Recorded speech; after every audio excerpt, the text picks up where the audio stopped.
बिस्मिल्लाहिर्रहमानिर्रहीम, अस्सलाम वालेकुम। पाकिस्तान और दुनिया भर में देखने और सुनने वालों को अब्दुल कादिर का सलाम। तो जनाब, खेल बहुत ही दिलचस्प मरहले में दाखिल हो चुका है। इमरान खान के खिलाफ जितने भी केसेस हैं, उनमें तोशाखाना केस हो, साइफर केस हो, इद्दत केस हो, ये सारे अपनी आखिरी सांसों पर खड़े नजर आ रहे हैं। ऐसे में अल कादिर ट्रस्ट केस के जरिए या 190 मिलियन पाउंड जो भी आप कह सकते हैं, उसके जरिए लंबी सजा के तहत उन्हें जेल में रखने का एक मुबैना या मुमकिना प्लान नजर आ रहा था कि ये होने जा रहा है। लेकिन आज लगता है उस प्लान को भी एक बड़ा धचका लगा है, जब एक के बाद एक 3 अहम शख्सियात ने इस केस में इमरान खान के खिलाफ वादा माफ गवाह बनने से ना सिर्फ इनकार कर दिया, बल्कि वाज़े मौक़िफ़ भी दे दिया है। इस मामले में सबसे अहम बयान मलिक रियाज का है, जिनका इमरान खान के खिलाफ वादा माफ गवाह बनने के लिए दबाव डाले जाने से मुतालिक जो मुबैना बयान है वो सामने आया, जिसने पूरे मीडिया में हलचल मचा दी है। यानी वो मरकजी किरदार है Al Qadir trust 190 million pound case के, और उनके बयान में ओवर माई डेड बॉडी जैसा जो लफ्ज़ लिखा गया वो ये बता रहा है कि इस time talk of the town वही है, और पूरी कहानी बता रहा है। मतलब उनकी ट्वीट में इमरान खान का नाम नहीं है कहीं पे भी, लेकिन जो एक सियासी जमात के ख़िलाफ़ दबाव और जो सारा उनका ट्वीट है, मैं अभी आपके सामने रखूँगा, पूरा सुनाऊँगा भी।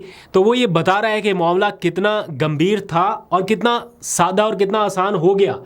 ये शुरुआत हुई सोशल मीडिया पर गर्दिश करती उन चंद खबरों की वजह से, जिनमें यह बताया जा रहा था कि आने वाले चंद दिनों में मलिक रियाज, जुल्फी बुखारी और शहजाद अकबर, इन तीनों में से कोई ना कोई इमरान खान के खिलाफ वादा माफ गवाह बनने जा रहा है, क्योंकि आखिरी अब केस वही रह गया है जिसमें इमरान खान को सज़ा दिलवानी ही दिलवानी है। ऐसा लग रहा है कि मामला उस तरफ जाता दिखाई दे रहा है। तो बहुत सारे लोगों का ये ख्याल था कि अगर इन 3 शख्सियात में से, जो कि बराह रास्त उस केस से कहीं ना कहीं लिंक्ड हैं, अगर इन तीनों में से कोई एक भी वादा माफ गवाह बन जाए या बयान दे दे कम अज़ कम, तो वो केस बहुत मजबूत हो जाता है। लेकिन इन खबरों या अफवाहों के बाद सबसे पहले शुरुआत की जुल्फी बुखारी ने, और गुज़िश्ता रोज़ उन्होंने अपने ट्वीट में कहा कि अल्हम्दुलिल्लाह इस वक्त मेरी फैमिली बिल्कुल महफूज है, उन्हें किसी किस्म का ना कोई दबाव है ना ही कोई ख़तरा। और जहाँ तक इमरान खान की बात है, उनके खिलाफ अल कादिर ट्रस्ट केस में गवाही का मामला, तो ये एक ऐसा झूठा केस है जिसमें उन्हें सज़ा देने की कोशिश की जा रही है।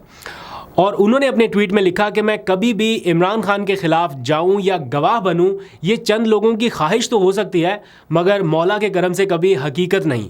खान साहब इस वक्त इस मुल्क का वाहिद सच है, और जो भी इस सच के ख़िलाफ़ गया वो जलील व रुस्वा ही हुआ।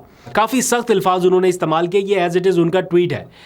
इस बात में कोई शक नहीं है कि जुल्फी बुखारी अगर पाकिस्तान में होते, अभी तो वो बैरून मुल्क हैं, लेकिन अगर इन हालात में पाकिस्तान में होते, या तो वो रूपोश होते या फिर उनके ऊपर वादा माफ गवाह बनने से मुतालिक बेपनाह दबाव होता, और पता नहीं क्या हालात होते, वो आप इमेजिन कर सकते हैं बाकियों के साथ क्या कुछ हुआ। इस वक्त अगर बैरून मुल्क हैं भी और वो पाकिस्तान नहीं आ रहे, तो इसमें भी इमरान खान की वाज़े हिदायत मौजूद हैं।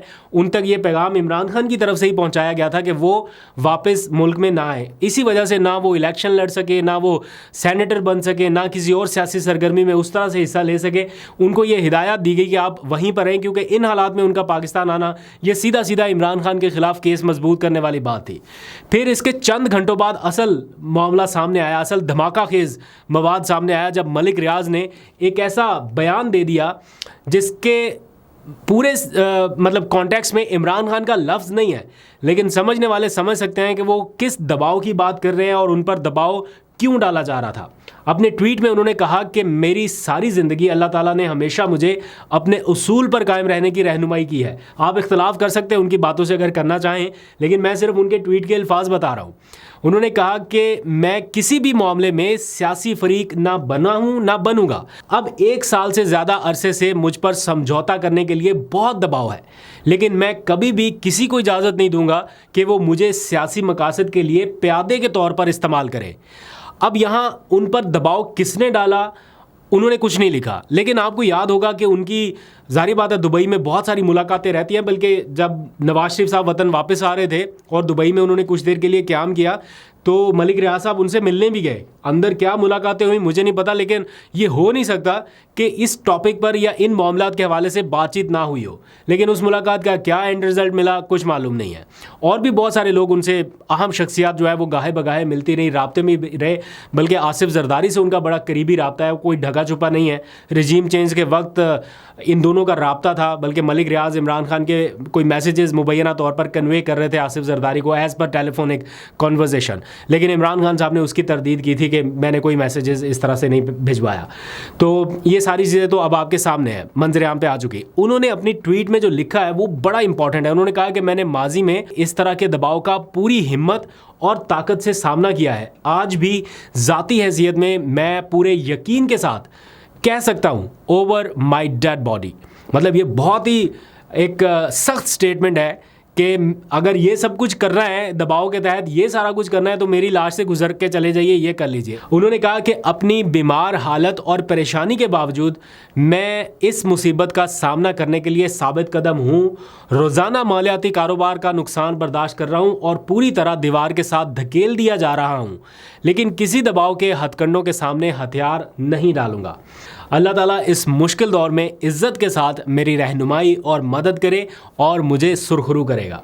ये उनका ट्वीट है, जिसके बाद ये पूरे सोशल मीडिया के ऊपर छाया हुआ है और इससे क्लियर कट ये पैगाम मौसूल हो रहा है, या समझने वाले समझ सकते हैं, एक्सट्रैक्ट कर सकते हैं वो मैसेज कि उन पर किस किस्म का दबाव है, किस सियासी जमात के ख़िलाफ़ उन्हें फ़रीक बनाने के लिए दबाव डाला जा रहा है और उनके ऊपर मुश्किलात किस किस्म की हैं। ये सारा कुछ क्लियर हो रहा है। इस मामले के तीसरे अहम तरीन गवाह जो हैं, या बराह रास्त जो मुलविस हो सकते हैं, क्योंकि काबीना में सारी कार्रवाई के वो चशमदीद गवाह भी हैं और उनके थ्रू कुछ समरी मूव हुई थी, तो वो है शहजाद अकबर। उन्होंने भी ट्वीट किया और कहा कि पिछले 2 साल से मेरे ख़ानदान पे हर तरह का जुल्म ढाया गया और ये सिलसिला अभी तक जारी है और मुतालबा सिर्फ एक ही है कि इमरान खान के ख़िलाफ़ गवाही दी जाए।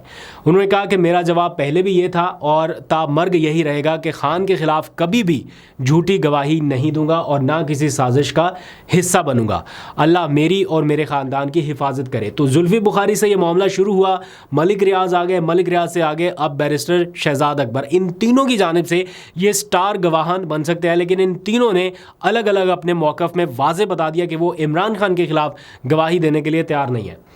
इन 3 ट्वीट्स की रोशनी में होना तो फ़िलहाल ये चाहिए था कि पूरी तहरीक इंसाफ जितनी दस्तयाब क़यादत है वो एक भरपूर किस्म की प्रेस कॉन्फ्रेंस करती और एक एक ट्वीट को सामने रख के बताती कि जनाब ये हो रहा है, ये दबाव है, यहाँ से डाला जा रहा है और मकसद ये है।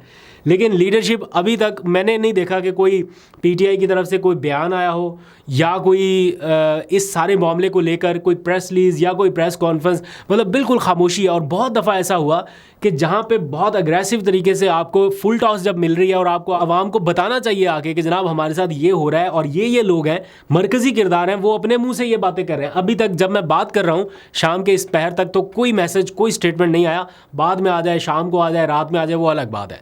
तो टॉप लीडरशिप जो है वो अपने लीडर के दिफा के लिए इन चीज़ों को अभी तक हाईलाइट नहीं कर रही। मालूम नहीं कि और कितना इंतज़ार करना पड़ेगा। दूसरी जानिब अलकादर ट्रस्ट केस की अगली तारीख जो है वो 31 मई चंद दिनों के बाद फिक्स है और इसमें तकरीबन कोई 50 से ज़ायद गवाहों में से 30-40 के करीब गवाहों के बयानात रिकॉर्ड हो चुके हैं। यानी ये ट्रायल बहुत तेज़ी से आगे बढ़ता जा रहा है और ऐन मुमकिन है कि साइफ़र केस या इद्दत केस में इमरान खान की रिहाई से पहले इस केस में कोई सज़ा सुना दी जाए। लेकिन ये सज़ा भी अपील में उड़ जाएगी, फारिग हो जाएगी, क्योंकि अपील की समाअत जो है वो अडयाला जेल में नहीं बल्कि हाई कोर्ट में सबके सामने ओपन होगी। अब तक जितनी भी इमरान खान को सज़ाएं सुनाई गई हैं वो अडयाला जेल के किसी बंद कोर्ट रूम में, जहाँ पर चंद मीडिया के लोग मौजूद हैं, वहाँ पर सज़ा सुनाएगी। हमें मालूम नहीं किस तरह ट्रायल आगे बढ़ा, क्या क्या दलाइल दिए गए, क्या रिमार्क्स दिए गए। लेकिन जब अपीलों में समाअत हुई हाई कोर्ट में तो सबके सामने आया बैरिस्टर सलमान सफदर ने क्या दलाइल दिए, दूसरी जानिब से हुकूमती प्रोसिक्यूटर, नैब के प्रोसिक्यूटर वो क्या जवाब दे रहे हैं, एफआईए के लोग क्या कह रहे हैं, जजेस क्या कह रहे हैं, ये सब सामने आ रहा है।